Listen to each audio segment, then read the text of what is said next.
So before I start the video, I just want to let you know that if you are subscribed or subscribed to my channel after this video, make sure that you click the bell icon beside the subscribe button and turn on the send me on notifications for this channel and then save. If you do not do this, so will you probably not be notified whenever I upload a new video, so it is really important that you turn it on.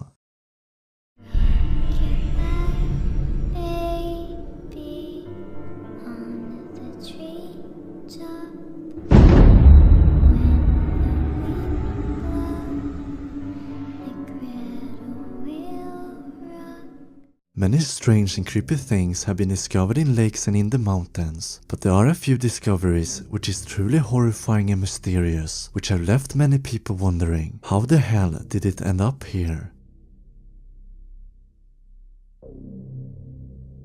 Pedro the Tiny Mummy. In 1932, two prospectors named Cecil Main and Frank Carr were digging for gold in the San Pedro Mountains. When the two prospectors blasted their way through some rock, they discovered a small room in the mountain.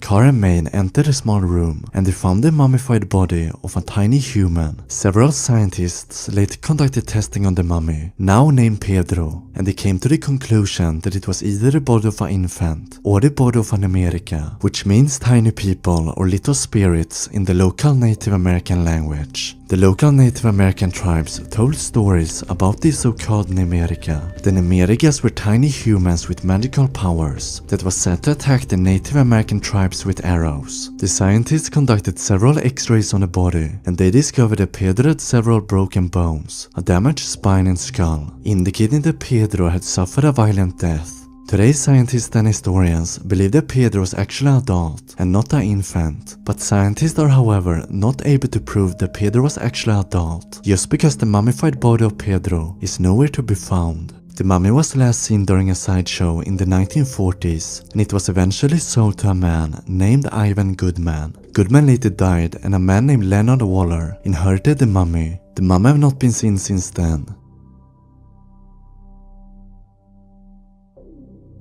James Browne. During World War II, the Japanese army surrounded China's seaports and eastern plains in order for the Allies to supply their surrounded troops in China. Allied pilots had to risk their own lives by crossing the Himalayan mountain range. The Allied transport planes would often come under attack by Japanese fighter planes, and it is believed that over 1700 Allied planes crashed in the Himalayan mountains. Many of the pilots who crashed in the Himalayan mountains were never heard or seen again. One of these pilots was 21-year-old pilot James Browne. For over 70 years, James' family did not know what had happened to him. They only knew that he was missing in action. In 2005, James' cousin named Bill Willett contacted a man named Clayton Cullis. Clayton is a 50-year-old man who has spent over $100,000 searching for missing pilots in the Himalayan mountains, and so far he has found 22 crash sites. Bill told Clayton that his aunt and uncle had never stopped wondering about what had happened to their son, and he asked him if he could help him find out what really happened to James. Clayton told Bill that he would help him. By using the last transmission from James' plane, Clayton was able to pinpoint that James' plane crashed somewhere on the Kangsheng mountain in Burma. Clayton and the local guide were eventually able to locate the crash site. Clayton wasn't able to transport the remains to the US due to the strict laws in the country. James' family was however really happy to finally know, after 70 years, James Browne's final resting place.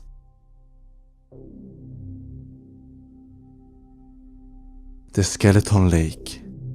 In 1942, a British forest guard discovered a small frozen lake in Ropkund, India. The guard approached the lake, and when he looked down into the water, he saw hundreds of skeletons at the bottom of the lake. The British government sent a team to investigate the remains. At first, the team thought that the 200 skeletons belonged to a Japanese patrol, but they soon realized that the skeletons were too old to be the remains of Japanese soldiers. For 72 years, no one could figure out what had killed the 200 people. It wasn't until 2004, when a research team traveled to the lake, that they could finally figure out what had really happened. The 200 people is believed to have died around 1166 years ago, and the bodies had the exact same injuries, damage to the skulls and shoulders, which indicated they were hit by something coming from directly above them. The research team later heard an ancient folk song from the local women, which described how the mountain goddess rained death upon outsiders by dropping hailstones hard as iron from the sky. This convinced the research team that the 200 individuals had died from a severe hailstorm that hit them when they were traveling through the valley.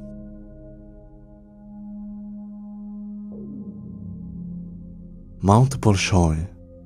In 2016, a group of explorers led by scientist Vladimir Melikov discovered several strange-looking skulls in a cave on a mountain in Russia called Bolshoi. Melikov later said the following: "Among the most mysterious features of the skulls is the absence of cranial vault and jaws. The eye sockets were unusually large, having facial features resembling humans, even when compared with the skull of a bear. It is hard to think that you do not have it in your hands, the remains of an alien creature." Scientists in Moscow believe that the skulls are just normal animal skulls that have been exposed to sand for a long period of time. But there is another theory about what the skulls really are. In 2014, a briefcase was found on the mountain by a local hermit, not long from where the mysterious skulls were discovered. The briefcase had the emblem of the NNRB. The NNRB was founded by Heinrich Himmler in 1935, and it was the most secretive Nazi institute at the time. The NNRB's goal was to find evidence that proved that the mytholocal Nordic populations had once ruled the world, with other words, the Aryan race.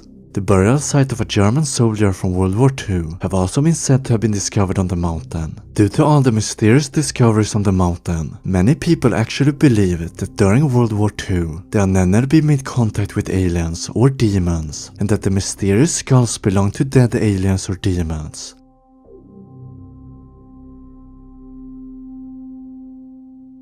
Ice mummies.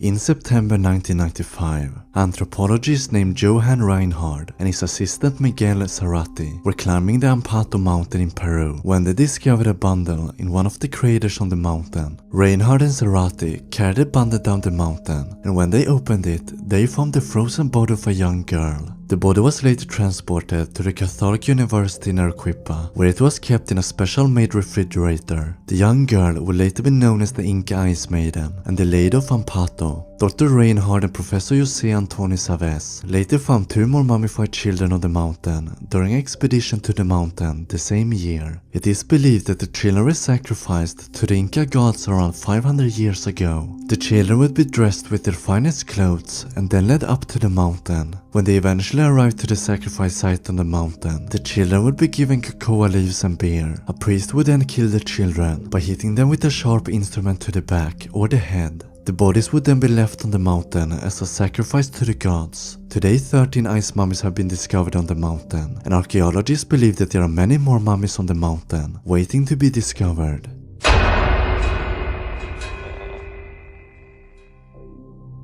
Thank you so much for watching. I really hope that you liked the video, and if you did, a like would be very appreciated. Also, don't forget to subscribe for more videos. If you want to support me even more, then you can head over to my Patreon page and donate as much as you want. You will receive different rewards depending on how much you have donated. Take care, and I will see you in my next video.